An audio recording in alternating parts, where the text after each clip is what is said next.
Hola, hola. Es hora de Perf Bites.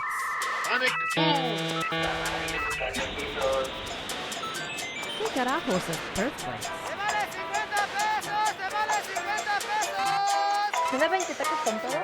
Bienvenidos al podcast de Perf Bites en español. Hola a todos, bienvenidos a este otro especial de Perf Bites que, bueno, ya no es tan especial porque seguido tenemos entrevistas, pero hoy en este, bueno, de nuevo, episodio especial con entrevista, tengo a un amigo que, bueno, para los que nos están escuchando van a decir, oh, estoy escuchando doble porque, pues, les tengo aquí con ustedes directamente desde Argentina a nuestro amigo Leandro. ¿What? Correcto. Hola, Leandro. Bienvenido. Hola, ¿qué tal? Gracias por la bienvenida. ¿Qué tal, tocayo? Es un placer, un honor y un gusto Sí. por fin tenerte aquí en el show de Perf Bites en español para, pues bueno, platicar un poquito y que nos compartas de tu experiencia, tu conocimiento y ayudar a la audiencia a que se den una empapada en tu área de expertise. Para Bueno. los que nos escucharon y se confunden un poquito y se sacaron de onda, bueno, da la casualidad que pues nuestro amigo es tocayo mío, entonces tenemos dos Leandros, aquí tuvimos mucha diversión con memes de Spider-Man y todo, señalándonos el uno al otro, pero pues bueno, ya con ese pequeño background y aclarando, para que no se vuelva confuso, señor Performo acá y Leandro en Argentina, también tienes tu identidad no tan secreta, ¿verdad? Sí, correcto, sí. En internet la mayoría me conoce como Inkel. Supongo que es también al trabajar con mucha gente no de habla nativa en español. Leandro les cuesta a veces pronunciar el nombre, entonces Inkel les resulta más sencillo. Entonces, digamos, uso los dos indistintamente para que no se presta confusión. Sí. Amigo Iker, te entiendo perfecto porque, pues sí, como dices en inglés, Leandro, o cosas acá que luego sale raro, o acá haciendo Leonardo, o cosas acá, hasta Alejandro Sí. me ha tocado muy variado. Pero bueno, ahorita ya pasando el detalle de los nombres y aclarando quién es quién y quién va a estar hablando. También, para los que nos escuchan, la voz es diferente, entonces espero no confunda mucho. Pero... El acento también. también, sí. Aquí hablamos más diferente, Sí. acento más chilango mexicano. Y bueno, para empezar, voy a dar una breve reseña. Nuestro amigo Leandro Inkel, tiene su background como SRE, se encuentra trabajando, es colega aquí en la empresa de Grafana, y se encuentra haciendo tareas diversas alrededor de esta práctica de SRE. Ahorita me darás más detalles o puliremos acá, pero de entrada me da mucha curiosidad, tocayo, ¿cuál fue tu trayecto para llegar aquí a SRE? ¿Cómo fueron tus pasos? Y también un poquito de recomendaciones en esos pasos para la audiencia que nos está escuchando y que dijera, SRE, ¿cómo se come? Está interesante. Sí, seguro. Yo comencé en el 2000 más o menos, trabajando en una .com en ese entonces, era algún de las .com, y gran parte de mi trayectoria fue realmente como programador. Pasé por todas las áreas, hice frontend, hice backend, full stack,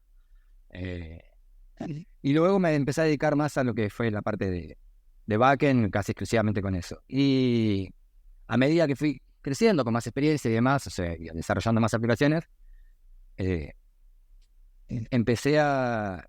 siempre tuve interés que mis aplicaciones funcionasen bien y, digamos, corriesen bien y saber cómo funcionaban en los servidores y cómo funcionaba con el tema de la carga y de la escala y demás.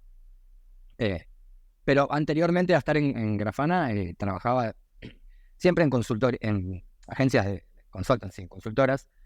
Y ahí normalmente el trabajo que uno hace es desarrollar lo que pide el cliente y luego haces el handoff al equipo de infraestructura o de operaciones de la empresa y son ellos los que lo corren y demás. Entonces, no teníamos mucho control sobre cómo corría la aplicación y demás. Y ahí me entró como a generar mucha curiosidad, saber qué era lo que pasaba, estar un poco más atento a ese tipo de cosas, prestarle más atención al funcionamiento de las aplicaciones y demás.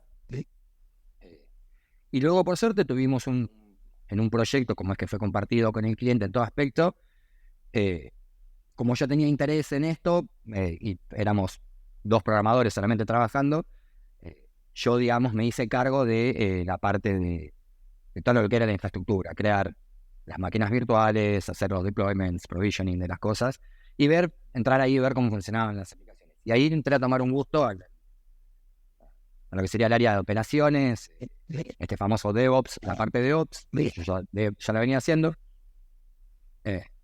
pero nunca me dediqué exclusivamente a eso. Y hace poco más de 2 años, un ex compañero de esa empresa, que luego entró en este proyecto en particular a trabajar exclusivamente en la parte de operaciones, me envió un mensaje como diciendo: ¿te interesaría venir a Grafana a trabajar de SRE? Sé que no es, digamos, lo tuyo, pero te interesaría o algo, porque yo sé que siempre me diste una mano, además, y digo, sí, la verdad que me encanta la idea, no tengo la experiencia, pero vamos con ello para adelante. Y así fue como llegué a este rol en marzo del 2021. Oh, wow, ya llevas un buen rato oficialmente de SRE, pero... Correcto. Y digo, aclaro oficialmente porque previo a eso, pues tú ya hacías algo de tareas relacionadas con SRE, ¿no? ¿Ya sabías que estabas haciendo tareas propias de un SRE o era de, no, pues tengo que mantener aquí el ambiente ni modo? Yo creo que había un poco, o sea, lo sabía, creo que por una cuestión de experiencia nomás dentro del trabajo en sí. Me di cuenta como es que muchas veces cuando no tenía una tarea en particular que trabajar, lo que me encontraba era fijándome, bueno, a ver cómo, qué sé yo, no sé si yo sé que entre las 5 y las 7 de la tarde sé que tenemos una mayor carga de usuarios, entonces cómo se puede hacer para que la aplicación funcione mejor, o para que no tenga tantos cuellos de botella, y entrar a ver cuestiones no solo de performance de la aplicación, sino a ver, bueno, qué sé yo, cómo podemos hacer para en estos horarios escalar la aplicación horizontalmente y luego reducirla para abaratar costos y demás.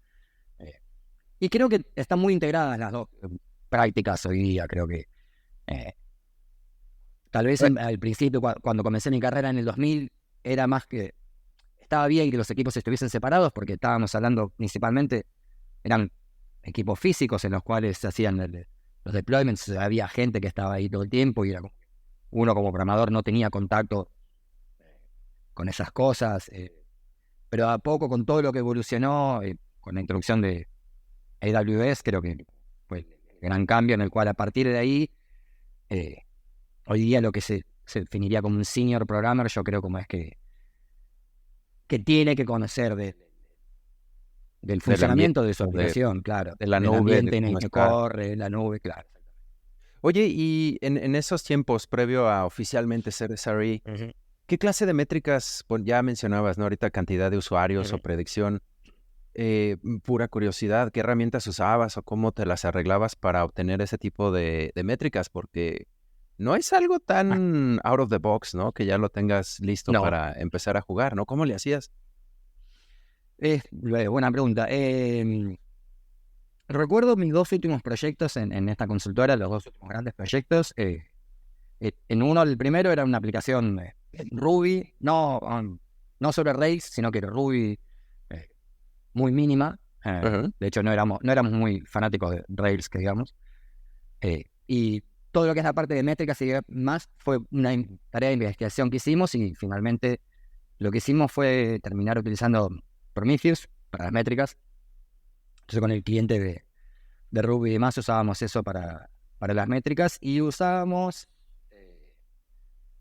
las que son las métricas read and use, read, request, errores y duración, o sea, latencia, y después use, que es uso, saturación y errores, que son bastante básicas, pero te dan el 80% de la información que vos necesitas saber de la performance de tu aplicación, o por lo menos desde el punto de vista de que puede tener un programador, o mismo para pasárselo a los niveles más altos, a los que son managers o a los clientes o los demás.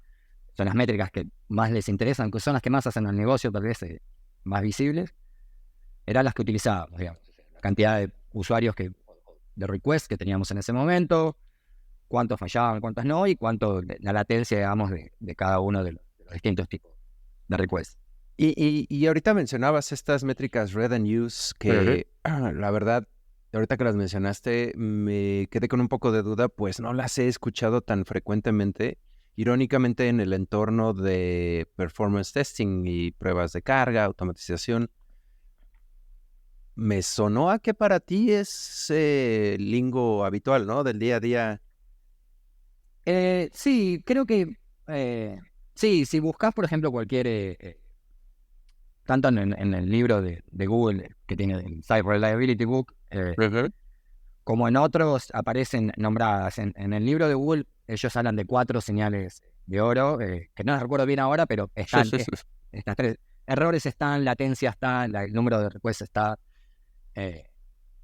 Usuarios Creo que tal son las más vez. sencillas. Sí, exactamente. Son las más sencillas de comprender, creo que en el aspecto, y ya te digo, o sea, desde el punto de vista de cuando yo me dedicaba a la programación, digamos, principalmente, eran las que más me servían. Hoy día, que en mi trabajo es de infraestructura y demás, tenemos cientos de otras métricas, como es que, qué sé yo, capacidad en los discos, consumo de ancho de banda, qué sé yo.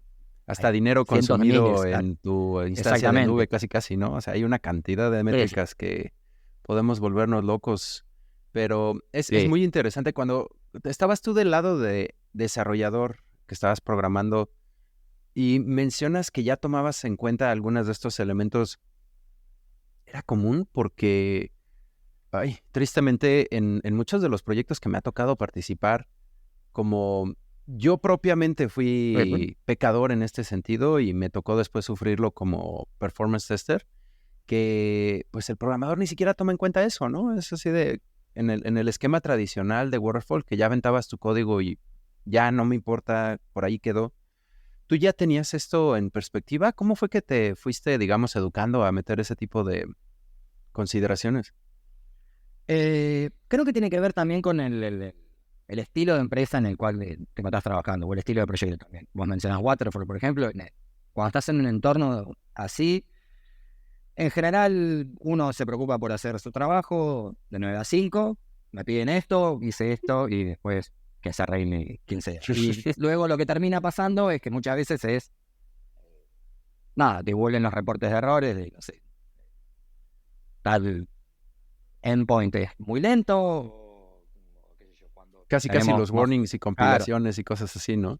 Exactamente, cuando tenemos más usuarios de lo común, qué sé yo, el sitio deja de funcionar por completo, y un poco creo que también tenía que ver con la curiosidad mía de decir, bueno, a ver qué puedo hacer para mejorar y para no recibir este tipo de... Así que yo, no te digo que sea un regaño, pero que sea hey, esto lo podríamos haber hecho mejor. Creo que ahí empezó un poco la curiosidad. Y luego al trabajar en empresas más chicas, como te comentaba, este proyecto en el que al principio éramos solamente 2 programadores, y que fue así durante mucho tiempo. Éramos realmente un equipo muy, muy chico para un proyecto muy grande. Creo que eso nos obligó un poco también a decir, bueno, a ver, estemos un poco más interesados, porque si no, nos atrasamos con las cosas que teníamos que hacer. Porque de vuelta era tipo, bueno, hacemos algo y de golpe el feedback es tipo, bueno, no, pero esto es muy lento, hay que resolverlo, hay que hacer, mejorarlo, lo que sea. Entonces creo que surge un poco por ahí, y ya te digo, el espíritu de la empresa era una empresa que nos proveía muchas más libertades, digamos, no era que era tipo, bueno, ustedes tienen que hacer esto y nada más, sino que era tipo, bueno, a ver, el objetivo del proyecto es tal, confiamos en ustedes, en su experiencia, para resolverlo de la mejor manera, fíjense. Entonces, al darte esa libertad, uno que puede explorar un poco más y tratar de mejorar en lo suyo. Justo te iba a preguntar porque ahorita como lo platicas, lo que te dio indicaciones o que te importara fue más la libertad. Y yo te iba a preguntar qué principios tenía la empresa o cómo te habían inculcado estos valores de SRE que desafortunadamente empresas que o no tienen el lineamiento o dan libertad, muchos no sabemos cómo, así de, tengo que tener cuidado con el tiempo de respuesta como desarrollador de hace siglos, pero me acuerdo que jamás me habían dicho tu software tiene que ser rápido o ser eficiente o no consumir. Muy rara vez veíamos estos fallos cuando había concurrencia o empezaba a haber problemas. Base de datos a lo mejor sí, ese es otro Sí. tema. Ahí, si ya empiezas a fallar con los queries, ahí ya sabes que algo está mal, ¿no? Pero, ¿de dónde te nacía esta curiosidad o cómo comenzaste a aprender estos principios? Porque al menos en los ambientes que he estado, no se da solo, no es de que el equipo de ¿Sí? desarrollo comience a decir, tengo que hacer el mejor software, que sea más rápido y eficiente y consuma menos de la nube. ¿Cómo nacía para ti? O sea, ¿qué fue la empresa? ¿Fuiste tú? ¿Fue el equipo? Creo que fue un poco ambas cosas, digamos. Por un lado, la libertad de la empresa de decir, de tener en claro cómo es que la performance es un feature más de tu aplicación, Pero no ese solo, es muy digamos, interesante claro, porque sí te lo dio la empresa como un requisito, ¿no? Te dijo, oye, hay que cuidar performance. Es parte de tus... claro, exactamente, sí, porque la idea era, el proyecto era una, digamos, era como una base de datos temporal, una time series database para productos de IoT, ¿no? Arduinos, Raspberry Pis, etcétera, que son equipos como es que un- tienen tan poca potencia en sí ellos que si hacen un query o que sea, la respuesta tendría que ser lo más rápida posible para ellos para que tuviesen un mejor funcionamiento, digamos, eh, tus consumidores, para que funcionasen mejor tus consumidores, para no meterles vos una latencia a tus consumidores. Entonces, estuvo planteado de esa manera. Nunca fue igual de algo como es como que era tipo, bueno, estos tienen que cumplir, todos los requests tienen que tener menos de 100 milisegundos. No, nunca. Eh, Eso no fue, Pero sí digamos, era un tema algo que que nos se dijeron, claro. mencionaba, ¿no? Sí te Sí se decían, mencionaba, exactamente. porque en otros equipos, de nuevo, esa es de, una cosa performance hay que tener, bueno, trae el ingeniero de performance que haga carga, que cuide el backend, o ya es problema Claro. del de operaciones, ¿no? Si estás hasta en DevOps. Eh, es muy interesante que ustedes, entre les dieron esa indicación, hay que cuidarlo. ¿Cómo empezaste tú a averiguar qué era lo importante? Porque muchas veces cuando es de hay que cuidar que funcione bien el software, que sea eficiente, que sea rápido, que llegue a la capacidad cuando tenemos ¿Sí? mucha concurrencia. ¿Cómo empezaste a averiguar? Porque mucha gente, te digo, se va así de, vamos a hacer pruebas de carga, pegarle la cosa performance, que ni siquiera saben bien. La cosa es SRE ahí medio vamos a ver cómo queda. ¿Tú cómo ¿Sí? fuiste aprendiendo qué era importante, qué hacer, qué no hacer o de dónde? Y de nuevo, creo que es una cuestión de... fue principalmente por la experiencia y también por una curiosidad innata, como es que creo que tenemos la mayor parte de los que somos programadores, 24 horas, digamos, estamos todo el día pensando en cosas de programación y a los cuales nos causa gracia el chiste de la mujer que le dice al marido, anda al supermercado a comprar leche y si hay huevos trae 6 y trae 6 leches y tiene todo el sentido del mundo, pero eh, creo que Ahí pasa un poco depende de también... cómo estás agrupando tus exactamente. elementos, ¿no? Es muy Creo que gracioso viene un poco porque... por ahí, claro. Netflix en ese entonces se hizo muy público en el blog de Netflix, el técnico, el tech Ah, blog, no me acuerdo cuánto de Netflix, que sacaban artículos todo el tiempo y uno siempre veía a Netflix como un monstruo increíble. De hecho, Netflix mismo se define como una empresa de métricas eh, que adicionalmente hace streaming de video debido a la cantidad de métricas que tienen ellos. Y creo que un poco de ahí fue, digámoslo, ir leyendo cómo hacían otras cosas, otros, y decir, uy, qué interesante, qué lindo sería, no sé, trabajar. No en Netflix por una cuestión realista, pero sí decir, trabajar en una empresa como Netflix, que tiene este tipo de cosas y demás. Y creo que de ahí fue como sacando ideas de, a ver, profiling. Bueno, ¿qué es lo que quieren decir con el tema de profiling? Entonces pasarme un tiempo buscando, una noche entera buscando todo sobre profiling, por ejemplo. Y luego, pruebas de carga, ¿y qué son? Bueno, a ver, y buscando y aprendiendo. En ese entonces era JMeter, por ejemplo, que me acuerdo de haberlo utilizado. Y que me acuerdo particularmente del JMeter, de decir, bueno, uno de estos endpoints que te comentaba, decir, bueno, a ver cuán rápido es este endpoint realmente y estar un día en mi casa, decir, voy a hacer una prueba y lo dejo funcionando, que yo, media hora, JMeter mientras me iba a comer y cuando vuelvo de la cena, mirar y decir, acá en la aplicación hay un error, que yo tuve un registro duplicado que no debería tenerlo, ¿por qué? Y descubrir que, bueno, gracias a una prueba de carga pude encontrar algún bug en mi aplicación, o sea, más allá de la performance y todo eso, o sea, no, digamos, en cuanto a la performance estaba bien, pero eso me sirvió para, tengo un problema de concurrencia, por ejemplo. Sí, porque hay vulnerabilidades o fallos que no te das cuenta hasta que no está habiendo carga. Como desarrollador, ahorita que lo mencionaste, que estábamos platicando de los queries, y que decía, bueno, sí tiene que responder rápido, y generalmente ahí tienes un filtro muy fuerte como desarrollador, pero a veces incluso el pool de conexiones, este tipo de cosas que no te das cuenta hasta que realmente tienes 10 conexiones al mismo tiempo trabajando, no puedes llegar a ver los errores. Y ahorita me brincó mucho que mencionabas ver los tiempos de respuesta, ver cómo estaba el desempeño, pero lo hacías a través de JMeter, no... por ejemplo, ahorita me da mucha curiosidad de conceptos como telemetría, instrumentación, cosas así. ¿Ya los tenías presente o todavía faltaba por...? No, creo que faltaba. Te estoy hablando, estamos a 2023, habrá sido en el 2012, tal vez, por ahí. Uy, apenas iba empezando esto. Claro, exactamente. Y sí, tenía algunos conceptos, algunas ideas, pero no sabía bien cómo utilizarlas o cuán útiles realmente eran.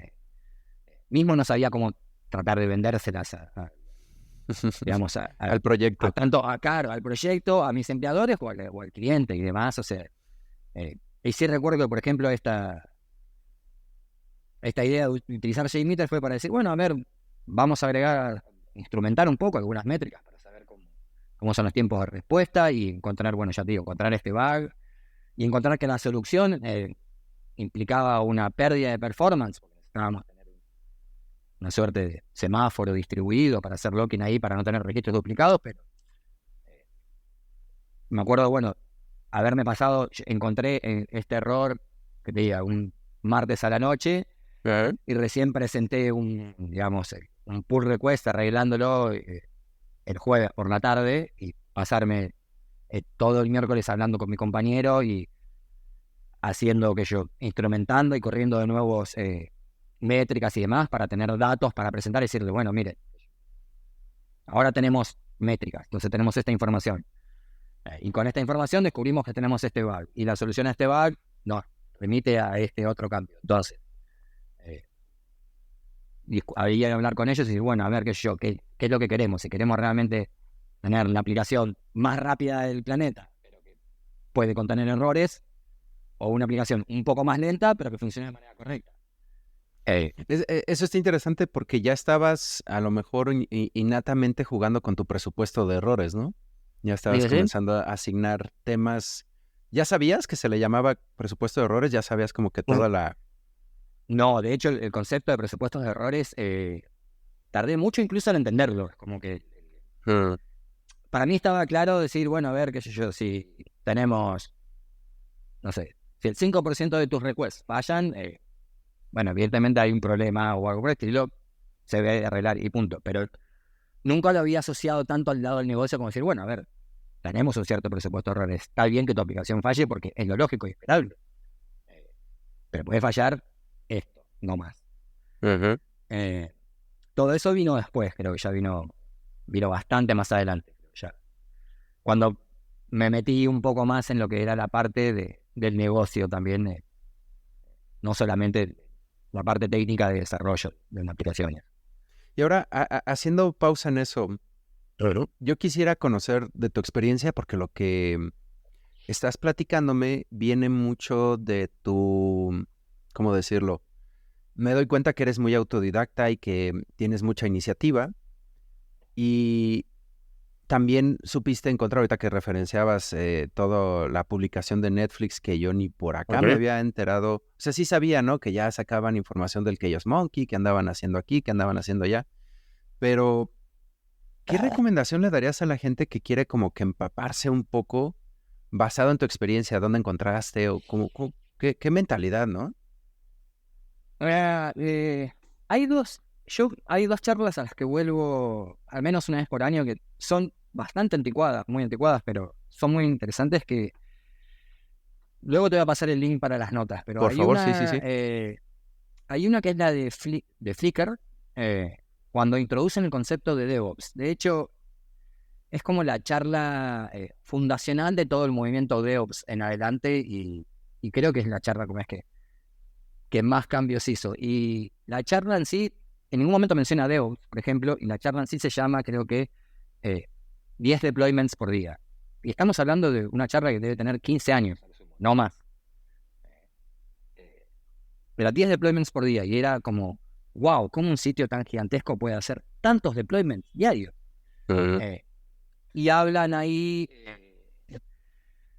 sobre, bueno, el romper la pared entre developments y operations, y trabajar en conjuntos, y tener métricas y gráficos, y ver... esa charla fue como muy interesante. Yo en ese entonces era un ávido usuario de Flickr, de hecho. Y me acuerdo cómo es que esa me había interesado por los dos lados, por un lado técnico y por el otro lado como usuario del sitio en sí. Y luego hay otras charlas que se llama métricas, si mal no recuerdo. Que también no me acuerdo en qué conferencia fue, pero básicamente que lo que hablaba el presentador era todos tus equipos necesitas, para cada cosa que haces, necesitas ganar métricas. Counters, gotches, histogramas, lo que fuese. Es más, esa charla no sé si es la que presentan el StatsD al público, creo. Y luego, de nuevo, es una charla que no hace mucho tiempo, era 15 años tal vez a lo sumo. Pero creo que fueron las charlas que como que hicieron, digamos, abrieron el juego para el resto, y ahí el resto, la gente empezó a pensar las cosas de otra manera, y cambiamos a, por ejemplo, que ya lo mencionamos hace un rato, Amazon creo que tiene cerca de 10.000 deployments por día. Wow. Entre todos los distintos productos, pero sí. Es muy interesante ahorita que mencionas, ¿no? Que son charlas recientes de 10, 15 años. Cuando a mi humilde y muy poco respetable opinión, 10, 15 años en términos de IT es muchísimo. Es una eternidad. Sí. Ya es historia antigua, casi. Y ahorita que dices este objetivo de 10 deploys al día, sí eran 10, ¿verdad? Sí, 10, sí. Para muchas organizaciones, incluso hoy en día, les parece inalcanzable. Y es algo que ya tiene 10, 15 años. Muchas organizaciones siguen o liberan a staging, o ni siquiera hay pipeline, o ni siquiera llevan mucho de estos procesos. Siguen muy casados con varias metodologías cascada, o haciendo sus mezclas raras aquí de cascada ágil y cosas acá. Y por eso cuando vos me preguntabas hace un rato por el tema de cómo es que logré meterme en esto o interesarme, y creo que ya te digo, tenía mucho que ver también con la empresa en las que tuve la suerte de trabajar. O sea, hay empresas que son monstruos gigantes que los bancos, por ejemplo, me ha pasado por experiencias tanto pasadas como actuales, de tener que interactuar con bancos, y los bancos son mucho más difíciles de mover. Por ejemplo, hacer un deployment es algo como es que tal vez hacen de manera mensual. Bueno, porque... y en un ejemplo como en un banco, ahí tienen el problema de regulaciones. Hay organizaciones que naturalmente no se prestan demasiado. Exactamente. El tamaño, el tamaño no es tan indicativo de que podamos estar continuamente midiendo y liberando y haciendo. Porque como bien dices, Amazon, que fueron 10,000 por día. Sí, creo que 10.000 es un número absurdo. Sí, sí, sí. Sí. Todavía tengo una cifra un poco vieja que eran 10,000 por semana, algo así. Pero ya estoy seguro que hoy en día deben de ser más de 10,000. Y Sin es una duda. organización gigantesca. Y en comparación, también bancos grandes, no tan grandes, en experiencia personal me ha tocado bancos, datos médicos, algo de seguros también, que pues Ujú. sí, no pueden aunque quisieran, pero sí es importante que vayan, aunque sea cada mes, cada 3 meses, ya apretando para que se vuelva un poquito tipo de voz. Y me parece muy interesante que el tema de comenzarte a empapar o entender de verdad todo lo que es, porque DevOps eh, comparte mucho con Ágil, ¿no? Ahí con las Ujú. metodologías ágiles Exactamente, sí. y casi, casi, en mi opinión, van de la mano, ¿no? Y quien realmente entienda la finalidad, porque muchos, nada de documentación, genial, va, ya, todo mando a volar, ¿no? Y, y ahí, sí, ya hice mi stand-up y ya con eso soy ágil, o detalles así que ahorita como tú dices, ¿no? Objetivo, liberaciones continuas y feedback de regreso, no solo Dev Ujú. a Ops, sino Ops Dev, y estar teniendo este feedback continuo que decida qué vamos a estar trabajando, qué vamos a estar desarrollando, qué defectos, qué problemas jalamos. Es muy interesante. Estas pláticas que mencionas de casualidad están en español. No, creo que ninguna de las dos está en español. Tal vez exista alguna con subtítulos, pero no, que yo Hmm. recuerde no. Lamentablemente sí, en español fue como difícil encontrar bastante documentación al respecto. Eh, creo que creo que también la culpa la tenemos nosotros, los hispanohablantes. Porque a mí mismo me pasa de que siempre digo una vez al año al menos al respecto me voy a decir, tengo que volver a escribir en mi blog o algo. Y es Uy, tipo, bueno, pero mi sí, ni me blog digas. es en inglés. Claro. Yo mi blog lo escribo en inglés. O pensar decir, voy a hacer un canal de, no sé, de YouTube para, no sé yo, videos cortos de 5 minutos para mostrar, no sé, técnicas de programación o cómo programamos, tutoriales o algo.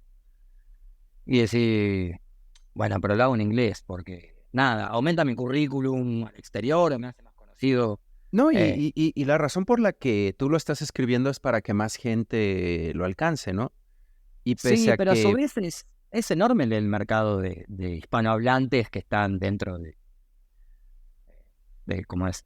De la industria. No solo, no, no solo de hispanohablantes, de no inglés hablantes, digamos.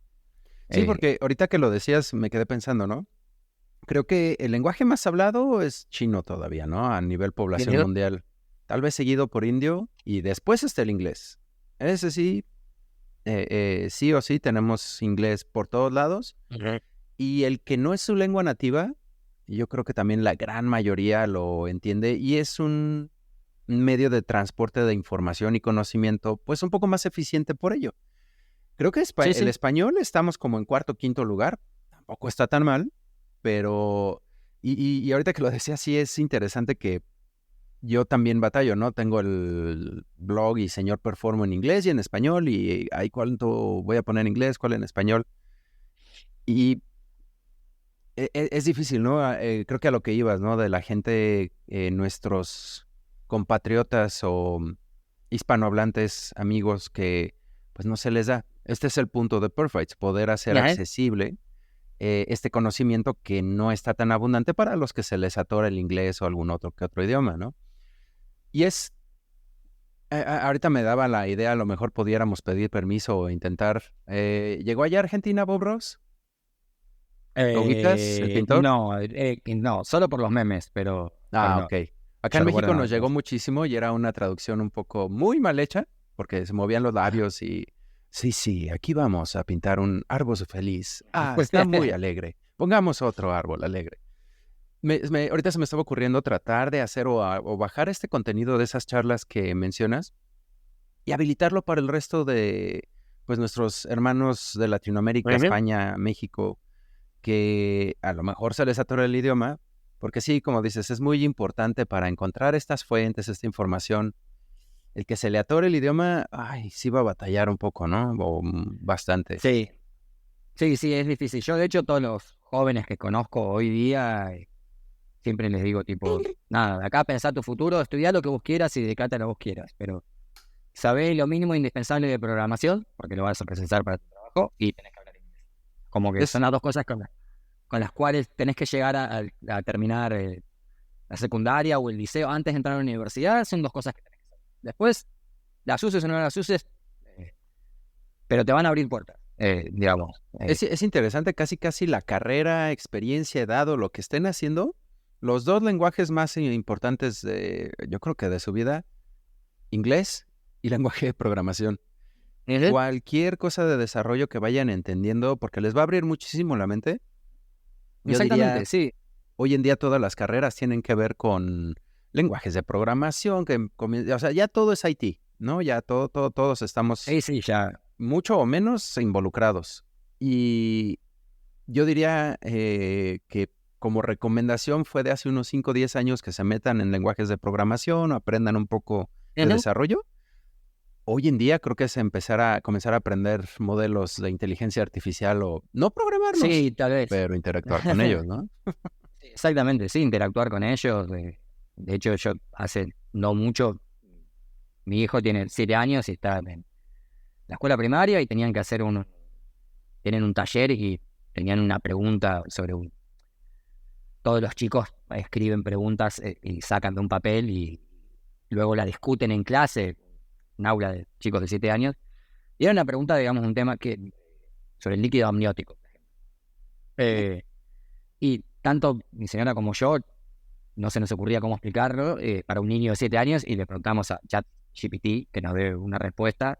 Y la verdad que dentro de todo nos armó una buena respuesta para darle a nuestros hijos de 7 años, decirle, mirá, de esta manera lo vas a entender más fácil que si te lo explicamos nosotros, con toda nuestra experiencia y conocimiento además. Creo que nos fuimos un poco el tema de la programación, pero... sí, ya estamos un poquito por... Y eso. Sí, filosofando. Vertiente. Pero creo que sí, a ver, igual está relacionado en algo que tiene que ver con todo esto que, volviendo también a lo que me preguntabas, yo creo que hoy día llegué al lugar en el que estoy también porque supe aprovechar las herramientas que tenía a mi disposición, encontrarles una utilidad y tenerle la curiosidad propia, o sea, de decir, uy, a ver, no sé, quiero saber más de lo mío y cómo puedo hacer para mejorarlo y demás.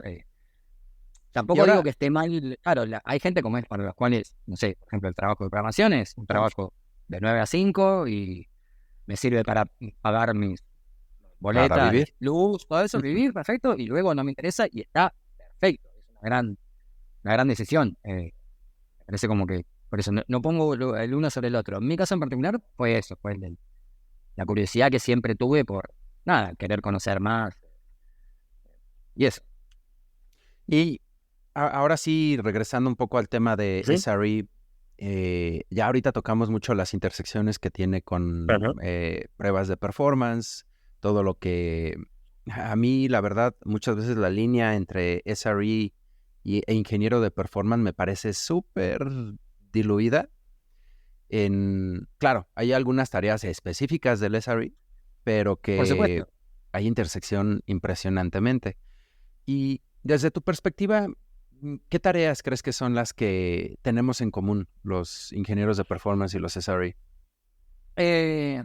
Ingenieros, no testers de performance. Ajá, claro.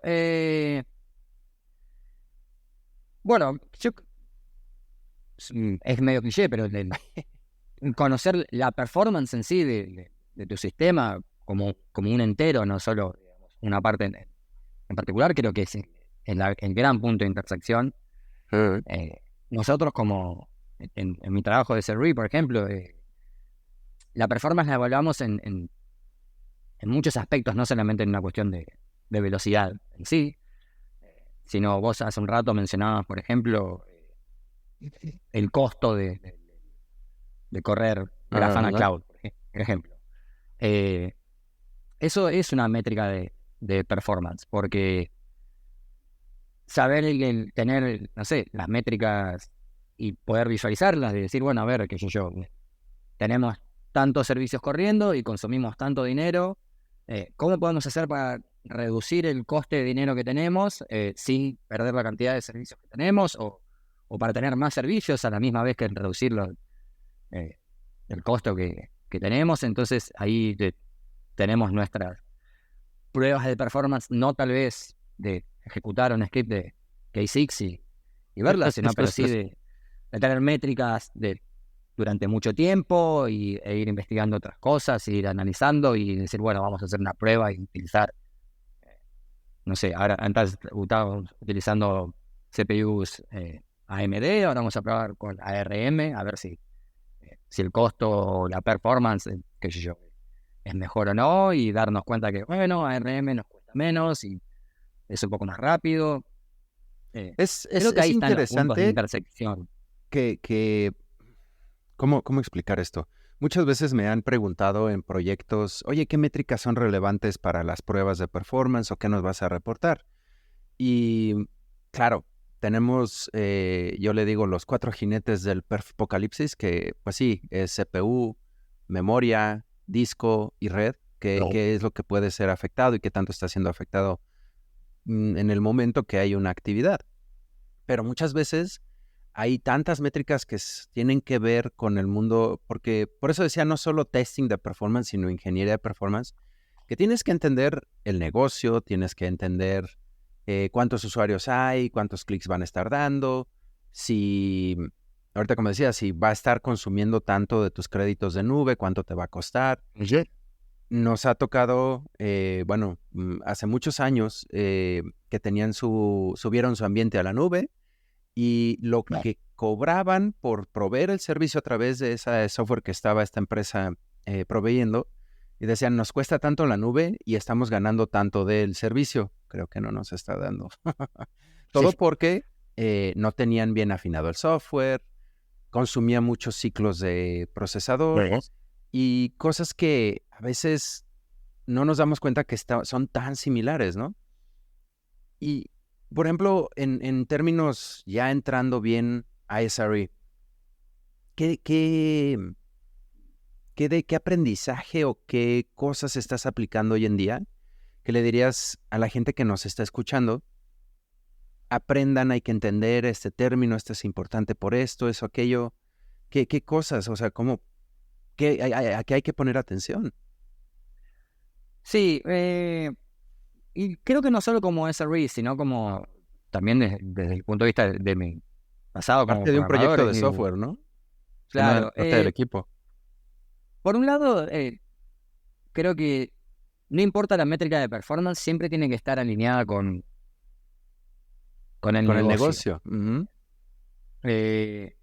Si tu negocio no, qué sé yo, es muy sencillo y no, qué sé yo, sabes que no vas a tener muchos usuarios y nada, que no es que un día vas a hacer front page de Reddit y vas a tener millones de usuarios, es algo simplemente para, no sé, tu familia o algo. Creo que está bien fijarte con que la performance sea adecuada para uno y no volverse loco más. Sí, por el cambio, tu proyecto, lo que fuese, no sé, va a involucrar muchos usuarios o algo, bueno, aprender lo que es aprender a correr un benchmark local, no solo hacer una prueba de performance al final, pero aprender a correr un benchmark local, tener un profiling de tu aplicación, aprender dónde están los cuellos de botella de la aplicación, aprender que los cuellos de botella van a existir siempre también, que cuando sacas uno se pasa a otro lado, en realidad no es que lo único que haces es correrlo de lugar en lugar. Y entender también cómo todos esos cambios muchas veces son acumulativos. Yo recuerdo una de las primeras cosas que hice cuando entré en Grafana fue enviar un pull request a una librería que utilizamos para uno de los programas que corremos internamente, ¿no? Y en sí el cambio era una mejora del performance de la librería esa en un 75%, pero en realidad era porque pasaba de un milisegundo y medio a nada, a nanosegundos. Tal vez el cambio en sí no era tanto, pero el acumulativo, con el tiempo, de los 2 años que pasaron de eso hasta ahora, justo antes de esta charla me había fijado porque me dio curiosidad, digamos, y desde ese cambio al día de hoy, ganamos, solamente en Grafana, ganamos 5 minutos, que puede no parecer mucho o algo, pero 5 minutos de acá, 5 minutos de allá, 5 minutos de acá, es una mejora de vuelta, no solo en la velocidad del feedback que recibe el developer o el operador, quien sea que esté ahí, es menor costo. En la nube particularmente, cuando lo que te da, la nube te da una ventaja enorme, pero también tiene un problema enorme, que al ser máquinas virtuales, la mayoría, muchas veces tenés el problema de los que se llaman vecinos ruidosos o noisy neighbor, que tu servicio tal vez está corriendo en una computadora compartida con otro cliente, otra empresa, no solo con tu empresa o algo, y si ese está utilizando Y mucho el otro CPU, está a teniendo vos te fiesta, afecta. casi, ¿no? Siguiendo a los Claro, vecinos. a vos te afecta, exactamente. Y de nuevo, es una cuestión de costo. ¿Cómo puedes hacer para reducir ese costo? Bueno, vos te dices, me contrato un servicio dedicado, pero ahí es más caro. Entonces es todo un balance, digamos, de cosas y de vuelta. Ahí entra el negocio, en saber dónde posicionarse. Y luego, ya te digo, bueno, entender por qué dónde está el cuello de botella de tu aplicación, creo que es vital.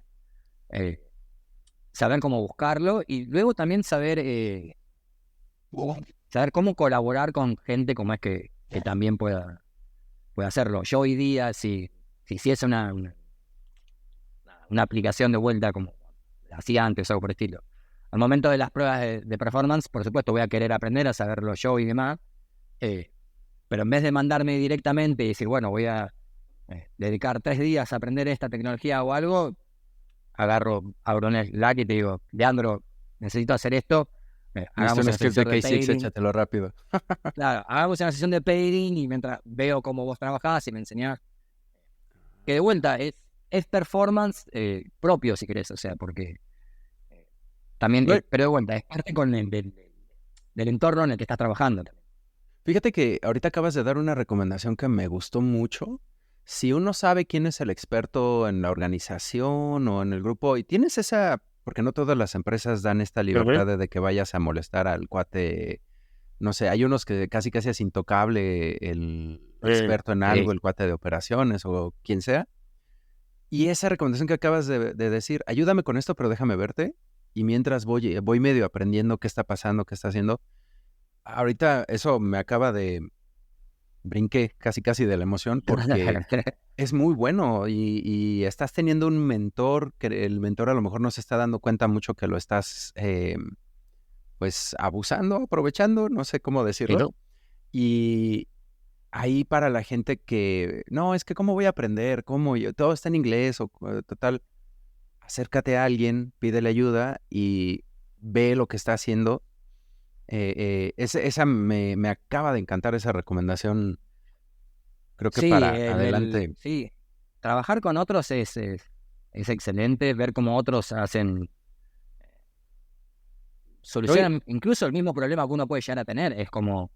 No, es muy ¿y no te ha interesante. pasado que problemas que tú resuelves de un modo y ves a alguien más y aprendes un modo nuevo o a lo mejor hasta más eficiente de lo que tú lo hacías? Sí, Haciendo automatizaciones, ahorita me vino mucho a la mente, yo cuando estaba un poco más junior, sí las hacía como entendía, funcionaban y todo, pero cuando vi a algunos que, puedes hacer eso, se puede por ahí, eso, te abre los ojos impresionantemente, esa sí. creo que se va a quedar la recomendación del episodio. Bueno, a mí una cosa que me gusta mucho hacer, por ejemplo, es hacer reviews de pull request. Es algo como es que hago... De hecho, dentro de mi equipo soy notoriamente conocido por hacerlas rápido o hacerlas en profundidad, mismo en la empresa anterior también. Siempre me gustó mucho y me di cuenta que una de las razones por las cuales me gusta es porque aprendo mucho de cómo otros encaran una tarea o algo que tal vez yo lo hubiese hecho de otra manera y verlos a otro cómo lo resolvés y qué buena idea esta, cómo no se me ocurrió O te por abre ahí el ver que, panorama, te da claro, perspectiva exactamente. de otros modos, otros caminos. Y Ujú.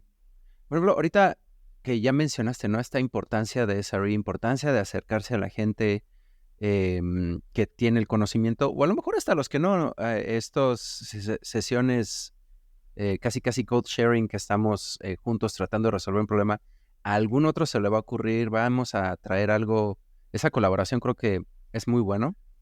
Y todas las tareas de SRE que son muy importantes.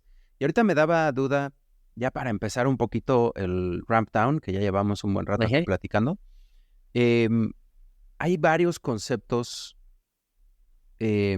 respectivos de SRE o que son casi eh, pues que nacieron con la práctica o que son importantes que sepamos. ¿Podrías nombrar algunos y compartir con la audiencia por qué son importantes o cosas acá No. que deberían de comenzar a aprender si quieren agarrar más fuerza en el ámbito de SRE? Sospecho que algunos van con métricas porque también mencionaste hace rato lo Ujú. importante que son, pero a ver, ¿cuáles son? Yo sé algunos, pero no soy SRE, entonces por eso también. Yo creo que lo principal es entender que es una actividad social. Digamos, si bien gran parte de tu trabajo tiene que ver con ver cómo funcionan computadoras y máquinas y cómo está Ujú. esa interacción para el tanto, eh, es un trabajo que es social. Tenés que aprender a, a- Pero a leer esa no algún información término y aquí comunicarla. del libro del SRE de Google o algún término, ahorita, no sé, me vienen los SLOs que se los inventaron casi ahí, me acuerdo, Sí, SLO y SLI. SLOs, SLIs, SLAs, hay varios. Ahorita platicábamos Eso también sí, claro. del presupuesto de errores, algo así era, ¿no? Ujú, sí, ese es el Error error budget. budget, El ajá. error budget es el presupuesto de errores. Los SLO, y A, que son SLO, es el objetivo de Service Level Objective, el objetivo de tu servicio, digamos. Los famosos 9, por ejemplo, que SLO es 5 9 de uptime, por ejemplo, eso sería un SLO. Un SLI son los indicadores de tu Service Level Objective, es la métrica, digamos, Casi en las sí métricas, sí. de eso. Claro, exactamente. Y los A, que son bien de negocios también, que son los agreement, que vos cuando tenés alguien que contrata tus servicios, algo, vos le prometés, bueno, mira, llegamos a este acuerdo que mi servicio va a tener 99,9% de uptime anual. Y si no cumplís, tenés una multa o algo, digamos. O sea, si yo como proveedor de ese servicio no cumplo con ese agreement que tenemos, con ese acuerdo, bueno, tengo una multa, sea que o no te Ese es cobro la siguiente casi factura. como, siempre he escuchado la analogía, es un contrato que se va a Exactamente, es cumplir, el pero a contrato. grandes rasgos, sin entrar en demasiado detalle muy puntual, pero te voy a dar un servicio con un buen Ujú. uptime. ¿Qué es un buen uptime? Aquí están los SLOs que tengo para definir que sea bueno, ¿no? Eh, ese Sí, pero también en performance lo son usamos cosas que... muchísimo. Ujú, pero son cosas que hay que saber comunicar bien de vuelta. Cuando me refería antes a que es algo social.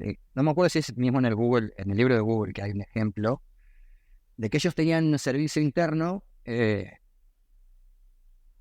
en ningún momento publicaron sus SLOs o SLAs, algo por el estilo, y estaba muy bien hecho, pero al punto de que la performance que tenía, digamos, era fuera de este mundo, era irreal en todo aspecto. Eh, y muchos equipos internos pasaron a depender de eso, o sea, como esperando como es que ese servicio funcionase 100% de las veces, digamos, ¿no? Y que los desarrolladores tuvieron, y la gente involucrada, los desarrolladores, eso, como que tuvieron que poner un límite ficticio, o hacerlo funcionar mal de manera ficticia, porque comunicaron mal o porque no comunicaron en realidad, y la gente pasó a depender de la performance de ese servicio sin consultarlo y sin pensarlo. Y fue decir, bueno, a ver, no, necesitamos que la gente no sobredependa de este servicio. no se vayan demasiado sobre de él. Sí, ahorita que lo Sí. dijiste, recuerdo. Y cuando dijiste que era irrealmente bueno el performance, eso también es una mala indicación, porque Sí, muchas veces tenemos ese lows de que el tiempo de respuesta sea entre aquí y aquí. Si es muy, muy bajo, tal vez estás recibiendo un 500 o un recibido es asíncrono o no importa mucho. Ahí eso también hay que tener mucho cuidado en ambos, porque tanto en una liberación, acabo de liberar un update de mi código, que habitualmente se tardaba 2 segundos de desviación estándar de medio segundo y ahí iba, ¿no? 1.5 y 2.5. Y de repente con mi nuevo upgrade que le metí, tarda .001. Eso también sí. es de cuidado, ¿no? Es sospechoso, ¿no? Y es muy contextual esto que decía, la comunicación con la gente y qué está pasando, qué es el negocio. Creo que es un elemento que si algo me llevo ahorita es lo más, de los temas más críticos en SRE, ¿no? Entender negocio, entender a la gente y qué se está necesitando, ¿no? Sí, y una cosa que no mencionamos ahora que lo decís así, pero más allá de las métricas que puedes tener y demás, son muy importantes tener alertas en función de esas también. métricas. Y lo Que mismo que también son decías un vos, arma de doble filo, ¿verdad? exactamente, pero ese ejemplo que pones es muy bueno porque uno normalmente, ahí vos pondrías tus métricas de latencia, es decir, si la latencia se va por encima de los 4 segundos. Pero nunca se le ocurre a uno pensar, decir, bueno, ¿qué pasa si se va por debajo de los 0,5? Es como muy difícil de pensarlo. Hay algunas recomendaciones para estas alertas, ¿no? Que no son basados en mayor o menor, sino de desviaciones. Si se desvía un porcentaje de lo que teníamos previo de métricas durante el mes pasado, ya sea para arriba o ya sea para abajo, esa desviación es mala, es mucho. Y no es normal, hay que averiguarlo, hay que verificarlo. Y ahora sí, crea una alerta basado en este SLO, que es basado en que no se desvíe tanto, ¿no?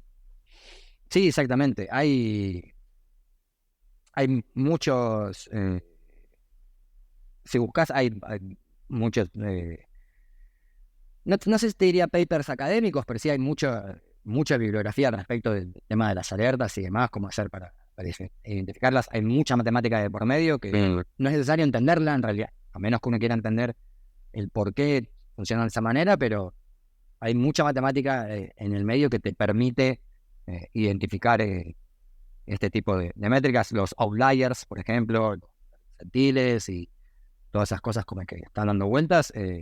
Yo no diría como, tienes mucha razón, no hay que saber hacer la matemática tal cual, pero sí es Claro. muy importante entender. O Entender sea, y saber usarlas, claro.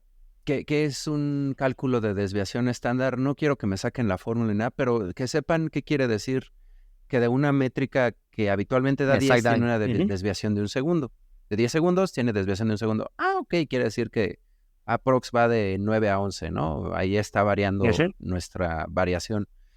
Pero sí, ese también es muy importante que se entiendan los conceptos, sepan qué es de cada una de estas métricas, porque hay algunas que entre request por segundo y throughput, muchos años yo estaba así de, pues que no es lo mismo. Sí. Hay que Sí. tener ahí bien el dedo en el renglón porque sí puede haber problemas. Sí, y además entender otra cosa también, ya te digo, creo que es parte también de la experiencia y es parte de nuevo de lo que es algo en conjunto con el negocio que se hace, que es entender también tus alertas o tus métricas, durante qué periodo de tiempo también estamos hablando. Sí, porque Como que no es lo se mismo pasen, claro. todo el año, y eso nos pasaba mucho en pruebas de performance cuando nos decían, diseña un escenario y al año creamos, no sé, 10 millones de contratos y haz una prueba de 1 hora. Como de, ¿me podrías decir en esta hora que vamos a simular cuánto? O sea, no me lo dejes en 1 año. ¿Cuántas horas están trabajando? Son globales. Hay una cantidad de cosas que, si no tenemos cuidado en esos time frames, en esos rangos, sí nos podemos perder muy fácil. Y bueno, tocayo, ahorita ya estamos a punto de llegar al final. Tengo una última duda, a ver qué puedas compartir. ¿En qué estás trabajando? ¿Qué se está haciendo ahorita en Grafana sin meternos en líos de compartir demasiado, ¿qué hay de nuevo? Grafana sí, de los productos en sí, no podría comunicarte tanto porque yo estoy en la parte No, de lo que infraestructura, tú estás digamos. haciendo en Grafana. Pero hoy día, ¿qué estamos haciendo? Bueno, yo me dedico mucho a hacer herramientas internas para el resto de los desarrolladores o para la gente de infraestructura, para manejar nuestra infraestructura. Estamos viendo de cómo yo estoy pensando en cómo utilizar, no hablamos de eso, pero OpenTelemetry también otra forma de instrumentar muchas aplicaciones. Muy importante. Nosotros toda nuestra o la mayor parte de nuestra infraestructura la utilizamos con Terraform para generar los cambios, la base de datos que nos piden, los nodos, lo que fuese. Y hoy día sabemos cómo es que por ahí es lento o algo, pero no tenemos mucha visibilidad en eso. Una de mis planes es instrumentar toda esa parte de mi trabajo para poder tener feedback sobre qué es lo que hay que mejorar al respecto. Entonces, ahora sí que la carnita de tu día a día, como decimos en México, es este tema de instrumentación y estar viendo cómo mejoramos las métricas que obtenemos más, porque, ese a lo mejor deberíamos hacer otro episodio, porque OpenTelemetry está pintando volverse un estándar bastante fuerte que creo que todos deberían entender y va a estar por todos lados. Ese sí tengo la sensación de que viene fuerte. No es por volver a invitarme, pero me invito de nuevo. Sí, de hecho hacer las diferencias entre logs, o sea, métricas, eventos, trazas.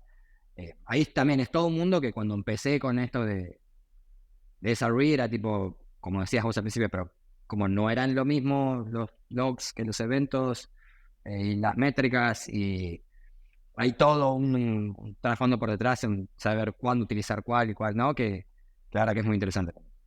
Creo que vamos a dejar el dedo en esto porque sí también el tema de métricas, logs, trazas, todo lo que podemos sacar de nuestros sistemas y también teniendo un balance porque nos podemos ahogar en todo esto si no tenemos cuidado o no sabemos cómo tratarlo. Creo que sí da para todo otro episodio que me encantaría que vengas a platicarnos y a explicar un poquito más porque sí es un tema, yo creo que para los SREs e ingenieros de performance que no lo sepan o no lo entiendan, híjoles, iban a estar medio perdidos. Y sobre todo porque también es casi de los pilares que vienen con OpenTelemetry, ¿no? Y que se diga con Grafana y todos los productos que pues están orientados, todo lo que estamos haciendo acá, con Loki, Tempo y Mimir, que pues logs, trazas y métricas, pues para allá vamos, ¿no? Y bueno, ahorita ya como para dar la despedida, si alguien quiere ponerse en contacto contigo, pasarte alguna duda o que la recomendación, oye, ¿puedes mostrarme cómo se hace eso para mejorar o que andes en redes o cualquier cosa que quieras compartir con la audiencia? Sí, sin duda. Como dije al principio, Inkel y latina NKEL es la manera más fácil de encontrarme en internet. En Twitter creo que es donde soy más activo. Ahora tal vez no tanto como antes, pero creo que es la manera más directa de contactarme. En GitHub pueden llegar a ver varias de las contribuciones también que hago. Sí, creo que esos dos son las principales maneras de contactarme. Ok, en ambos es @Inkel, ¿no? En ambos es @Inkel, correcto. O github.com/Inkel. Ahí para los que quieran ponerse en contacto acá con el tocayo y conocer, entender un poquito más qué anda trabajando, qué anda haciendo, o temas de SRE, que esto de también la instrumentación, habilitar telemetría y obtener todo este tipo de monitoreo automático, sin necesidad de un script, saber qué está pasando, es poderosísimo, importantísimo y que deberíamos estarlo aplicando. Entonces, creo que voy a poner aquí marcador para que estén preparados. Acá mi tocayo va a regresar eventualmente. Como Terminator, Claro I'll que be sí. back. Claro que sí. Bueno, querido tocayo, muchísimas gracias por venir a compartir vos. todas estas recomendaciones, tu conocimiento y pues prepárense a lo que viene. Tocayo, Muchas, muchísimas gracias por haber muchas venido. gracias a vos. Real. Bueno, esténse pendientes porque Adiós. vienen muchas otras sorpresas. Ya saben que vamos a andar de arriba para abajo ahora sí que lo que queda de la mitad del año. Y pues quién sabe, a lo mejor volvemos a ver aquí, amigo Inkel. Cuídense mucho todos y Perfects out o offline, algo así. Adiós, Adiós. Y bueno, eso es todo por el día de hoy. Muchas gracias por habernos escuchado. No se olviden de darnos sus likes en Facebook, seguirnos en el Twitter, mandar comentarios en email, ni de visitar nuestras páginas. Cuídense mucho y nos estamos escuchando. Adiós, Leandros. Adiós, Leandro. Bueno, bienvenido. That man's an imposter. That man is the imposter. There can't be two.